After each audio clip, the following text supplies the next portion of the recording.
Da. Meeting is now live streaming on Facebook.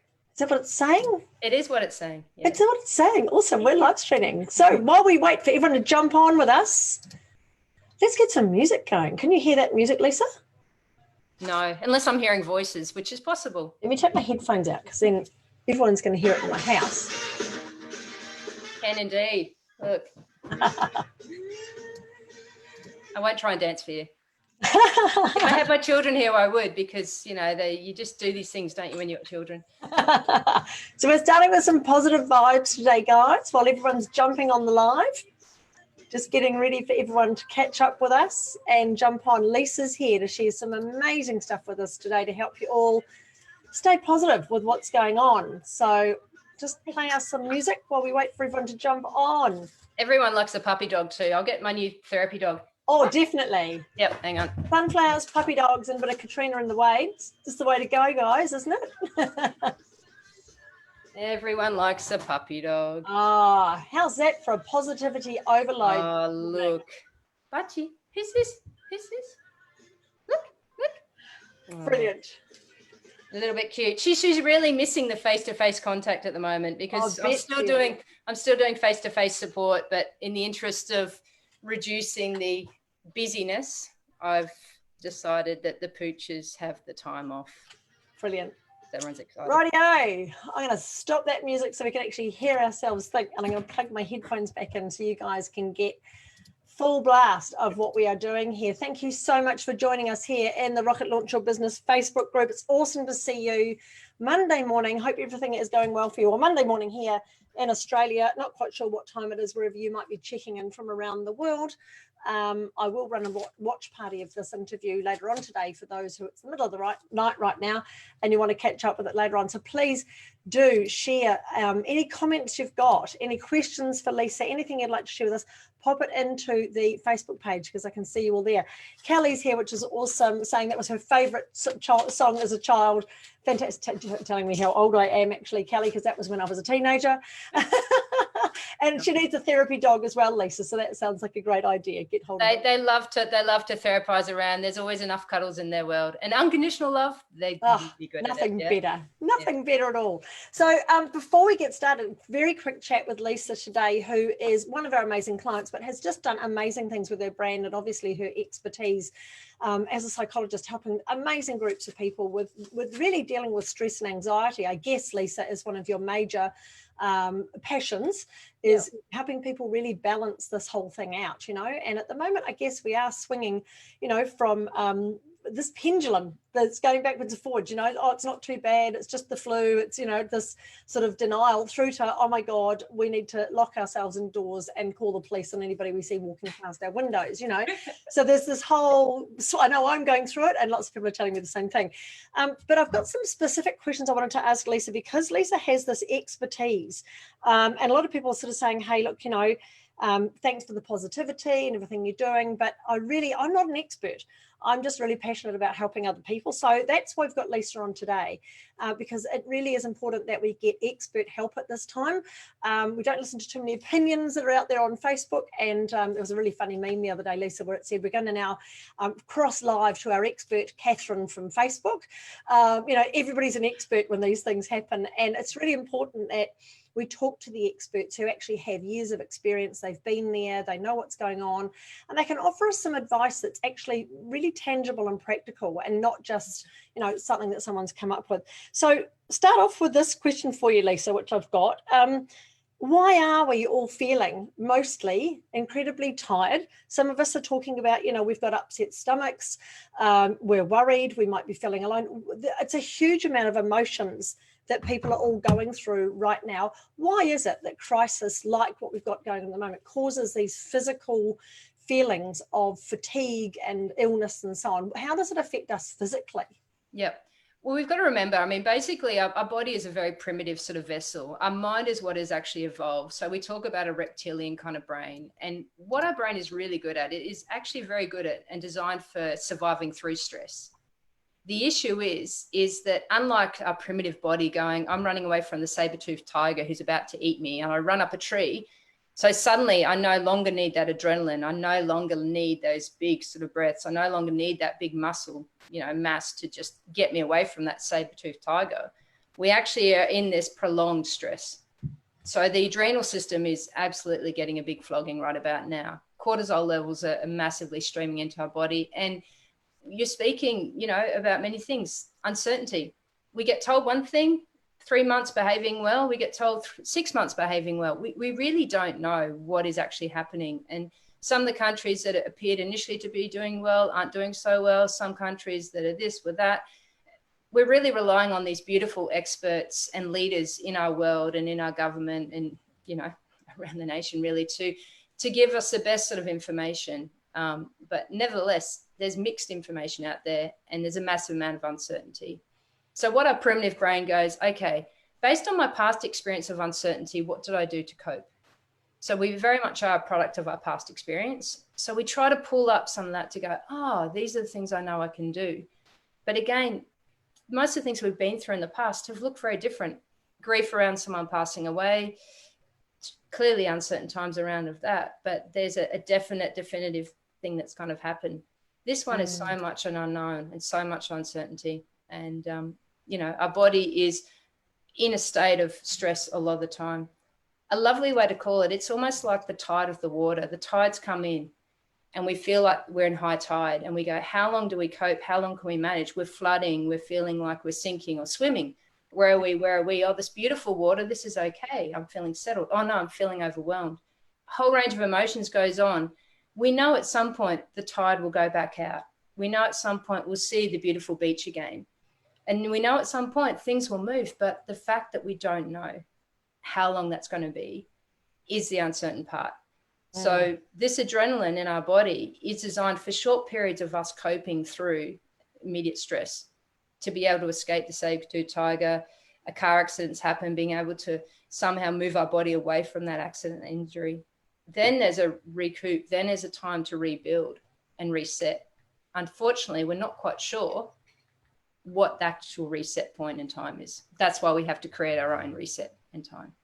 Gotcha. So there's, first of all, there's the lack of release, that we've got all of these things really flooding our adrenals, hence why so many people feel tired. I know people talk about adrenal fatigue as being a big issue. So if you're feeling tired, then probably that could be something to do with the fact that you've got all these emotions that are being stored up that normally, as you say, you'd be running away from the saber-toothed tiger and you'd be working off that adrenaline, and it's just not happening. So what maybe is a quick action step that someone could do if they are feeling like they are fatigued, and maybe it is adrenal fatigue? What maybe are some things or activities they could be doing right now, Lisa, that'll just help them to release that? Yeah.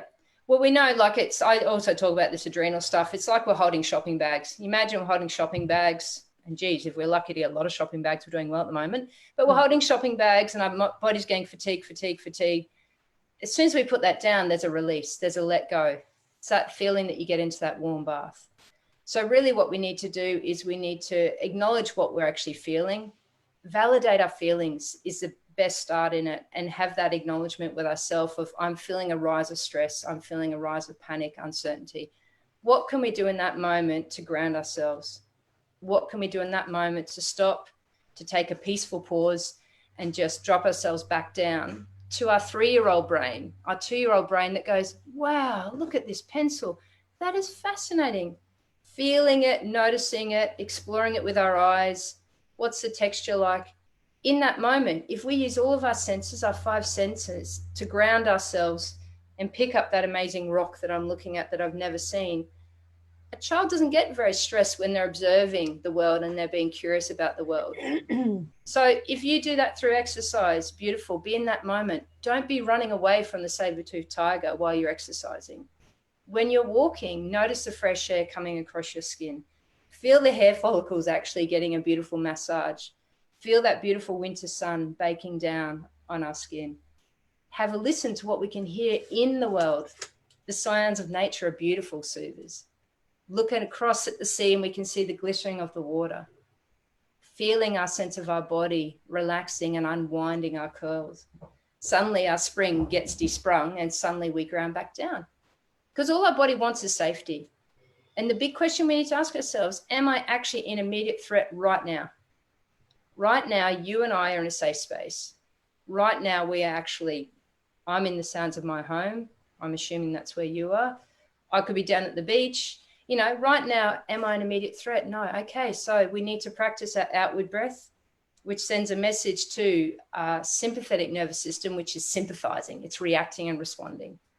We need to do that long outward breath that goes, ah. And when we do that, we bring in the parasympathetic nervous system, which is our rest and digest. When we rest and digest, we feel safe, we feel trusted again. That's why having nourishing and nurturing foods right now feeds our soul and feeds our nervous system. So our ability to reset throughout the day is what we need. So whatever that is for you, but I will be exploring it with our 5 senses and have little check-in points. I mean, there's so many little apps. We can use technology to keep us accountable every 40 minutes. Stand up, sit down, feel your breath, feel your posture. We're all working from home. Ergonomics is an interesting thing at home when you've never thought of it. And when it hasn't been your discipline, as in I've got 20 years of remedial massage and teaching yoga to fall back on to understand that awareness. But most of us don't have that physical knowledge or that emotional knowledge. You've got your expertise in marketing and business. We need to draw upon and listen to others, which is where that connection is wonderful, to get expert knowledge to manage our moment. Manage the moment. I love that. Now, I don't know about anybody else who's watching this video, but I'm already feeling calmer just listening to Lisa speak, which is so nice. So please, in the thread, in the box below where the comments are, or if you're watching this on your phone, you can put a comment in there. Let us know how you're feeling. Are you feeling a little bit overwhelmed? Are you feeling a bit stressed at the moment?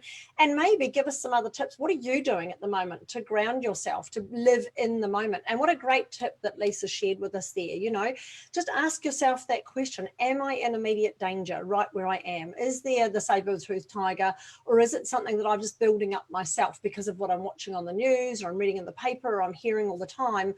Take that big deep breath and just assess where you're at. Great tips, Lisa. Very, very handy for people, especially if you are getting frustrated with technology. I know there's a few people quite ready to throw their computers out the windows at this stage.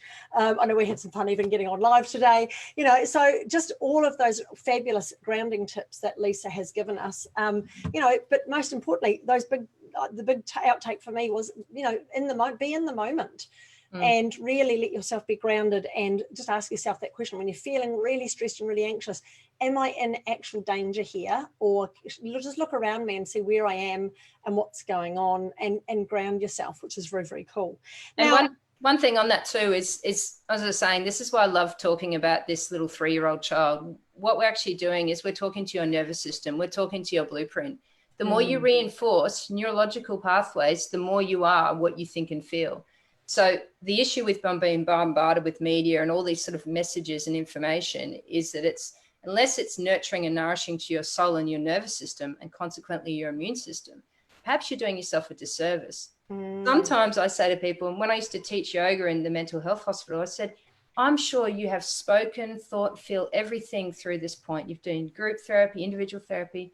Let's have a chance just to engage with this. Let's have a chance to reset this. Come back into your body, retrain your body to think differently with stress. Stress is a beautiful thing, actually. It gives us awareness of what's going on. We need to remaster it and not make it a bully, not make it the saber-toothed tiger, make it in this moment, I'm perfectly equipped to actually manage things. And we know from health psychology research, people that have a more positive approach to stress, actually stress doesn't cause them ill health. Stress is actually a tool. We are equipped to actually survive this space. We are equipped. The body is amazing. It's an amazing vessel, but it is how we tap in that mind and that body. Brilliant. So in reality, Lisa, we might find that people come out of this particularly stressful situation actually being able to handle stress a lot better if they're mindful of it. There's absolutely no choice on it. And look, I'm not talking about the people that will have a really hard time and lose loved ones and things like that. I'm not trying to be desensitive to that, because that is an absolute truth and we need to validate that. But absolutely, people are stripping back and coming back to bare bones living. And that is what I'm hearing all around. Some of my clients that were once really anxious, bedridden people are actually going, I feel so calm right now. The simplicity of life. It's a complexity of life that sometimes makes people very ill. Stripping that back is actually really grounding for us. Yeah, to what really matters. That's so cool. Yeah. Now, also what we see as well, I guess, especially in the way that people change their mindset and focusing on what matters and being in the moment, a lot of people get to a point where they also struggle with their sense of identity, their sense of purpose, especially those who maybe don't have a job anymore. Those are being asked to, stay at home or work from home. They're spending more time with their families. Their whole environment is changing. So why does that happen, Lisa? What is the go with our loss of identity when there's crisis like this, and what can we do about that? Yeah, I mean, again, we feel that real sense of helplessness, and we've forced a change on people. So one of my research areas is that whole work-life balance. And we've been talking a long time about flexible work arrangements and giving people the opportunity to work from home and all sorts of things. Suddenly we've been forcing you into this. We haven't primed you, we haven't supported you, we haven't taught you ergonomics, we haven't done anything to assist on that. And for those who are lucky enough to have a job, sure, and then they're stripping away of all of that. So that sense of having a purpose, that sense of you and I, we really feed on this, you and I, that sense of a meaningful contribution to life enhancement for ourselves and others. Most of us have that real need. For fulfillment and happiness, we need to feel we've done good each day. When we feel that we've done good each day, lo and behold, we go, wow, I'm a good person. Wow, I've got beautiful connections. Well, I belong to something. Human beings very rarely do well in isolation. Human beings do well as a community, in collaboratives, having a sense of purpose and a connection. So at this point in time, we go, hey, let's social distance people. Let's feel scared about people. People might get contagious. People might do germ sharing and all this sort of stuff. Then get away from physical contact. So all these things are thrown at us. But this identity point is that sense of going, what are we doing actually to really get back to who we are and what we are? Like I said, we're peeling back, stripping back.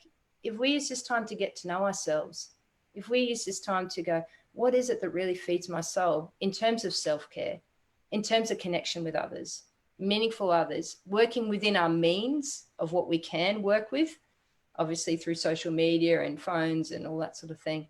But we need to get back to reestablishing our identity, because our identity at work may no longer be there, or it might be shifted completely. But most of us have a need to put a meaningful contribution in. So some of the clients that I'm working with at the moment, they've gone from being these really amazing workers in whatever career they've done and doing volunteer work. And suddenly they can't do their volunteer work. Suddenly they're not doing their work. And they're like going, what am I doing with my time? You have to make meaning making. How can we make meaning back in your life? So suddenly they drop books over to somebody. Suddenly they make some food and drop that in. Suddenly they're talking to neighbors and community people, or they're walking in their social spaces, but they're walking and they're smiling at a complete stranger. They're checking in. They're talking about cabin fever. There's this breaking down barriers, and human kindness is actually coming in. And what I wanted to talk about with that identity too is that a lot of us in this group in particular are small business professionals. A lot of our identity is built upon our baby of being a small business professional. Yeah, absolutely. For mums in business in particular, I'm being biased and sexist here.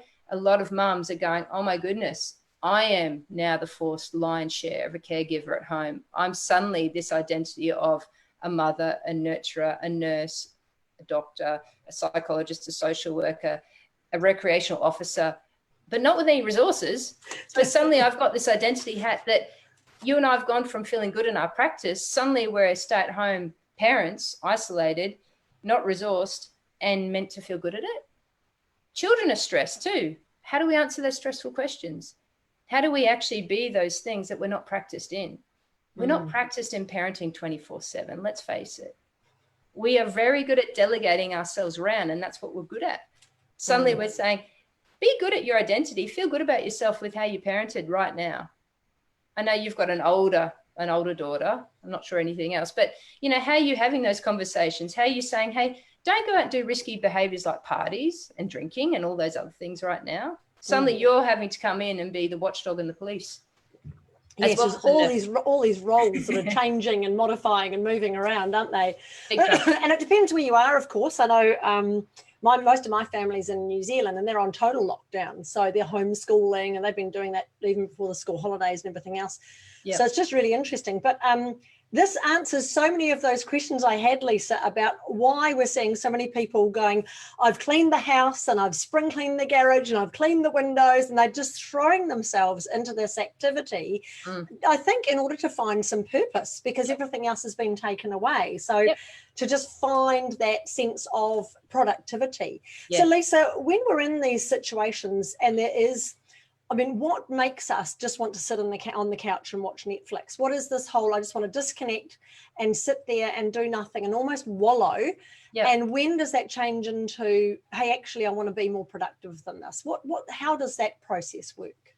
I mean, the thing we talk a lot about psychology across the board is this need for kindness and compassion. So if kindness and compassion lends itself to sometimes being a Netflix junkie and just having a bit of a wallow and having a bit of a shit sandwich, eat it, enjoy it, be in that moment. I really don't deny people's right to feel what they're feeling. We're all very unique and individual with this.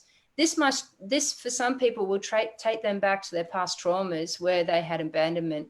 This will take people past back to times when they've had abuse, child abuse, domestic violence, where they felt trapped, where they felt muted, where they haven't been able to reach out and gain support. So each person's story from a psychological point will be different during this time. So sometimes you will have this melting moment of just like grief and despair because there's massive loss that's been forced upon us that we didn't actively walk into.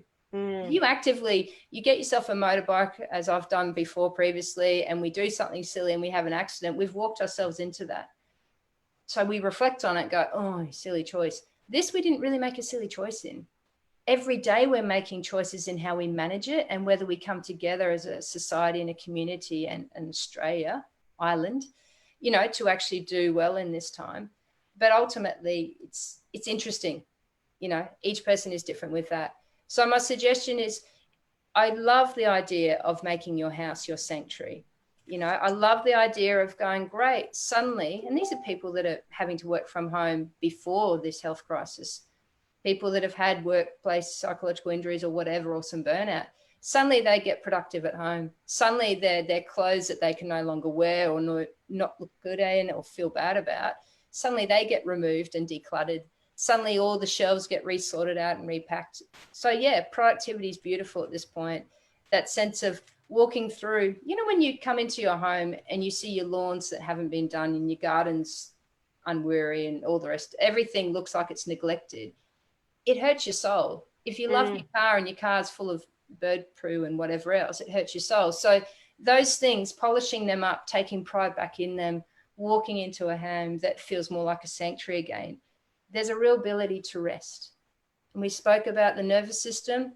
The parasympathetic nervous system is rest and digest. When we've done our chores, when we've done our tasks, we feel like we deserve to feed ourselves. We feel like we deserve to rest and digest. And I want us to think about this digestive system, because when we're in our sympathetic nervous system, running from our saber-toothed tiger, our guts really have a hard time. And the problem with that is our gut is our brain. Our gut is our thinking and our feeling. Our gut is our nervous system. So you could be eating the best of foods, but if you're not actually getting that digestive system working well, with lost effort, lost time.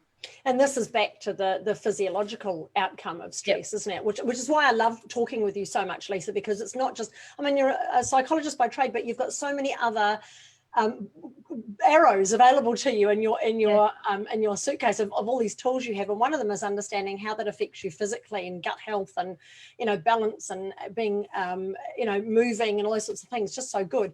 So that's a really good point, actually. Maybe to, if you are Evelyn's just put down, gardening, cleaning, artwork, throwing yourself into things, just be aware of the fact that you may, make sure you're also scheduling some downtime. You're scheduling some time just to be with yourself, to be in the moment, as Lisa was saying earlier, and to ground yourself. Because do you think maybe, Lisa, from a psychologist's point of view, that sort of busyness that you might create for yourself at home is also a way of avoiding what's actually going on? Avoiding thinking of those feelings that might come up from past traumas and so on. And look, there's nothing wrong completely about a little bit of avoidance. And we don't call it so much avoidance in psychology, we call it distraction. So someone's having a panic attack here and now, they're having a panic attack. They've been triggered from something. That's why I'm saying 5 senses. Come into your senses, ground your feet. Can you feel your feet? Can you feel yourself sitting in your chair? Can you feel that breath getting longer and deeper? Can you feel yourself noticing that air, noticing that sunshine? Can you hear around you? So we do use distraction actually as a way of coping. And what we do is every time we do that and we have a success story, and I'm not saying 100% success, but the pain, the sufferance we've gone through hasn't been as intense. Neurologically, the body goes, I can cope. I managed that. And I did that myself. And I feel more empowered. And then you can have your own little bit of dance and appreciation for the fact that you walked yourself through that recovery. You were able to make light of day. But suddenly we feel in control. And anxiety, the opposite of anxiety, is really a sense of feeling in control, on top of it, feeling resourced. So suddenly we go, that's why, as everyone's saying, do some gardening, do some artwork, feeling productive, feel in control of that paintbrush. Paintbrush may not be that pretty, but nevertheless, you've chosen to try and master it. The art of practice is one thing that we talk consistently in more of an Eastern philosophy. The art of practicing martial arts, practicing Tai Chi, practicing yoga, all about the union of the mind and the body. My trick and tip to everybody is to say, practice something and be in that moment. When you are cooking, smell those cooking juices. Know that you're nurturing your family or you're nurturing yourself. If you combine your mind and your body with any physical movement that you're doing with an emotional spent and feel, suddenly it's a really healing element that you're doing. What a great tip, Lisa, because I can imagine there's so many mums out there, and I'm very similar to this. It gets to the end of the day and all of a sudden you've got all these people looking at you as if to say, what are we eating tonight? You know, what are we having for dinner? And it's like, well, I'm just as busy as you are. I'm running a business and I'm trying to keep everything together, you know. Yeah. Why does it have to be me? But if you reframe it to be, well, actually, they're looking to me because I'm the nurturer. I happen to be the best cook in the house. Yep. Maybe that's what it is. Maybe I'm good at this. Yep. And maybe I should enjoy this. Maybe I should be proud of the fact that my family love the fact that they will eat my cooking and they enjoy my food. So, yeah, reframing, really important, Lisa. And savoring that moment. So suddenly we've come together, back primitive body. I'm talking biological psych again. We're going back to evolution. We go, you used to pick the berries. I used to hunt for the meat. Someone else used to do something. We've come together. We're sharing our resources. We're collaborating. Surprise, surprise, modern term. But we've come together and we're going, wow, look at those beautiful berries you got. And you're going, I had to climb this tree to get them. And And suddenly we're sharing stories. If suddenly you and I were gardeners and we produced this amazing salad together, I'd be so proud of my beans that I've put together and the fact that tomatoes survived the caterpillars. And you'd be talking to me about your eggplant and this and that. And suddenly it's like going, wow, we have such appreciation. We're in this moment. We are very, very unappreciative in general of all the beautiful things we take for granted. This will strip us back to bare bones and make us think and feel about what we're eating, taking time to chew it, actually tasting it, switching our body back on and going, wow. And you know what? I've got the company of people around me and the opportunity, because instead of both parents working until 5 or 6 and then getting home with transport and all the rest of it, rush, quick cuddle, kiss, kids to bed, there's a very different atmosphere happening for some families. Obviously, there's frontline essential workers, mind that and respect that. But we are so privileged. We've taken things for granted. And these privileges are different now. And we've got the time to sink into those. Absolutely. And Kate's posted, I agree, Kate, she's loving being at home and thinking more creatively. She's never really been a homebody before. And she says, I think we're going to come out of this. I think we're going to see so much good come out of this time. And that's exactly what Lisa was talking about, you know, this opportunity to ground yourself, to be more aware of what you have in your life, to be more grateful and to connect and spend that time, which is cool. Now, before we're going to finish up soon, because I don't want to keep everybody, but Lisa was just giving such great tips. And if you want to get hold of Lisa, please just follow her in the Rocket Launcher Business Facebook group. She's in there. She's a guru in there to help you. Lisa, I understand your services are available via telehealth at the moment, so people can contact you. Just tell us a little bit more about how that works. So what we're doing is I'm still offering some face-to-face, but some clients, and, you know, there is a move towards us offering telehealth and also like phone conferencing, just like this. But I've got a very online, secure kind of platform that's all been guaranteed to be, you know, in that private, confidential sort of space. So what I love working with is I love working holistically, hence the word Asami, engagement psychology. Engagement, because if we don't have a therapeutic alliance, you could be so useful, I could be so useful, but we're not connecting. So that engagement, you know, and collaborative sort of process is really important. But yeah, I enjoy really working with people that are struggling, feeling that depression, anxiety, but really want to still feel enabled to move beyond and forward. And I'm not talking about squeaky clean kind of 100% improvements. I'm talking holistically. If we've got 5 things we're working with, a little improvement on each of those ones suddenly feels like an enabled person again. Suddenly you go, wow, strategically I can cut through this time. Strategically I can make some gains. And because I'm feeling like I can do, it's making me feel more hopeful and more optimistic. I've now got a greater sense of gratitude. And it's all started from me, as in the individual doing the work.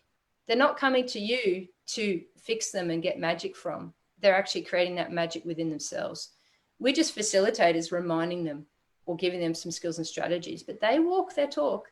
They're the ones who will make those improvements and changes. Brilliant. So yeah, so online we can do that. We can do it via phone call as well. And yeah, I really love working with small business professionals, because I think that we have a responsibility to shape the world of our own lifestyle. And our unique contribution is what we tailor make ourselves into. You know, you and I, Lauren, you know, we have an interesting connection for many reasons, but one of the reasons I came to you initially was your passion, your drive, your enthusiasm, your determination. But I understood a small amount about your story with some learning difficulties that I've also managed myself. And that gave me a point of going, she's going to get some of my gig. She's going to get some of my challenges. And together we're going to be determined to thrash this out of it. And so from that, there was a union and a connection, but a determination and a hard-working ability to think outside the box. And most small business professionals I know are working for themselves because they enjoy being innovative and thinking outside the box. Let's not lean into the vulnerabilities and the weaknesses. Let's delegate some of those and collaborate on those ones. Let's actually work within our strengths and our values. So I love enhancing small business professionals to enhance themselves, because during this time when, in actual fact, there's a little bit of a loss of wage for me, I've realized I've counted up 4 people that I'm actually paying to support me to grow, to diversify, to move my business onwards. Because I'm not into marketing, as you know. I'm not into website. I'm not into sales. So I've got people. I don't write well. I talk well. So I've got all those people to help me increase that. And I love it. So I've got all these other small businesses, and one that's starting out as well, who's now going to be making her place in the world because of this time. Brilliant. So, nice one. And it is the nicest thing, I think, with small business. We do tend to collaborate incredibly well, and we support each other, which is so cool. And of course, we love your brand, Lisa. How could we not? Asami was an awesome project to work on with you, and just absolutely love it. So before we wrap up, I just want to finish on one other quick question for Lisa to help everybody here in the group. We talked before about how, you know, right now, a lot of small business owners are sort of trying to be everything to everyone, you know, because we have to be the homeschooler and the mum and the nurturer and bringing the money in and everyone else's mental health. And people tend to look to us leaders and the ones who really stand out for guidance and for help. How can people really focus on not just surviving through what we're going through at the moment, but coming out of it and thriving, using our time usefully, being productive, and learning how we can just grow as individuals, and not just for ourselves, but for our business, so that we can actually be there to support, yes, our families, but to support others in business as well as we go through this and as we come out at the other end. What are some other action steps and tips you might have for us, Lisa, as small business owners? Yeah, look, I mean, one of the mental health workers I worked with many years ago said this great piece, and I love it. She said, we do our best work in the fractures. So we do our best work in crisis, actually. You and I, if we didn't have some of that hardship with some of our things, we wouldn't be the people that we are right now, and we wouldn't be as dedicated and motivated. So there's a term in positive psychology called grit, and it really is about passion and perseverance and dedication. So know thyself is my starting point. Get to know yourself, get to know your strengths, get to know your values. Think about your mission, think about your contribution. You and I could do this all day, and it doesn't take a toll. It actually increases our energy. This is the stuff that we should be doing. You've had a lovely couple of exercises you've given me, and all the other people you give freebies to, about finding out, you know, if you could create your perfect day, what would you be doing? So we need to be using this reflective time right now to do that. Then we also need to be thinking about, launching ourselves forward with it. But some of this is also about healthy boundaries. There's a lot of family stuff that's going on right now, bubbling along, really disconcerting stuff. Not everyone is on the same page of growth and opportunity. Some people are really full in a negative place and are really lowering our energy. This is about us creating healthy boundaries. What is the bare bones that you and I need to do to feel that we're being useful for these people, but not start sinking from them? That is not our best bit of work. Your best bit of work is doing what you're good at and helping other businesses to thrive and survive, equally myself. So if we need to practice some healthy boundaries and need to practice saying no, unfortunately, now's the time to do some realness of that. You mentioned before about the cooking stuff and us savoring the opportunity. I'm also saying teach people how to fish. We don't just need to fish for them. We want them to, and I'm loving this time with my children. I'm not the cook of the house, my partner is. The little moment that I have of doing some cooking of pancakes and allowing them to feel like they're contributing, getting the eggs out of the fridge, getting their little rice milk, all these things, putting them in there. So teaching others how to actually assist you, letting others know what you can do to assist us as well. Collaborating massively. I mentioned that before, 4 people that I've kind of employed to assist me now in terms of surviving this time. And I love the fact it's like me going along for a personal development course or professional development. I'm learning bucket loads from these inspiring, passionate people. And I'm actually giving their family a wage as well, which is beautiful. Brilliant. So that delegation, because you and I don't have the knowledge of all things. But absolutely far from it. But we've got the confidence to ask the question. Yeah. We've got the confidence. We do the assessment. We go, we've got some real gaps here. I really don't like working on marketing sales. Who is the guru who's going to help me pull this together, hear what my gist is, and actually package it for me? Thanks, Lauren. You've done that for me. Asami was created by Lauren. So it speaks to that medicine model, but it speaks to things holistically. I couldn't get that out of my head. So we work in our master in magic. Yeah. Practice saying no, collaborate, communicate healthy boundaries, scarce skills. Yep. Be realistic about your abilities. Be kind and compassionate at this time. We'll have some days, and I think I've heard you before going, I've had a really tough day today. Thank you for owning that and letting people know. And this is for our children as well. Let children know about your emotions. Let children know, age appropriate, what is actually going on for you. Mum is having a bit of a headache right now. Mum is actually struggling. Mum is a little bit sleep deprived because you haven't been helping to sleep. Let people know what's actually going on for you and then what they can do with it. So, yeah. Brilliant. I love it. And I think it is a great time of great honesty, Lisa. And that's awesome. So remember, guys, Lisa is so right. Collaboration, teamwork, identifying your weaknesses, focusing on what you're good at. And there are so many awesome gurus in the Rocket Launch Your Business Facebook group. If you want help with those things, just type it in, help, and then put a hashtag help and what the topic is that you really need some help with. Right now, there are gurus who are happy to collaborate with you so that we can survive through this period and thrive into the future. They may well say, well, if we can work collaboratively and you do this for me and I do this for you, because I know there's a lot of small businesses who have no income at the moment, there might be some things that might happen right now that you can collaborate on. And then in 3, 4, 6 months time, when you launch, great. Fabulous. Everybody starts opening the doors and you're making money again for your businesses and you come out of this even stronger. So don't be afraid to ask for help. There's a really good point by Lisa, to own the time that you are not dealing with something. Be honest about it and ask for help. Ask the gurus in this group for help. And please, if you want to get in touch with Lisa, you've just had a very short taste of her skills. I'm already feeling calmer just through chatting away with Lisa today. Nice, great deep breaths and just being aware of everything that's going on. Just fantastic skills that Lisa has. An incredible expertise. So please get in touch with Lisa, book a time with her, just send her a contact message and see whether there's something you can be doing together. But more importantly, make sure you put into action some of the tips that Lisa shared with you today, and just make sure that you are being in the moment, you are, looking after yourself, and you're being aware of what's going on, and just, you know, identifying what needs to happen right now to help you get through this and not just survive but thrive it.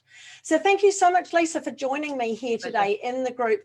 Awesome to see you all, and I will do the replay of this again. I'll do a watch party later on, so if you missed us live, if you've got any questions, please just pop them into the thread in the meantime, and I'm sure Lisa will help you.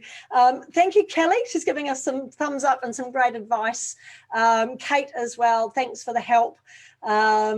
Zoom be just learning everything at the moment, Kate. It is a huge learning curve for a lot of people at the moment. So take a deep breath, especially when it comes to technology. That tip from Lisa, you know, ground yourself, you know, with the stress that you might be having through those sorts of learning curves, you know, just put it all into some sort of recognizable frame rather than just stressing out constantly.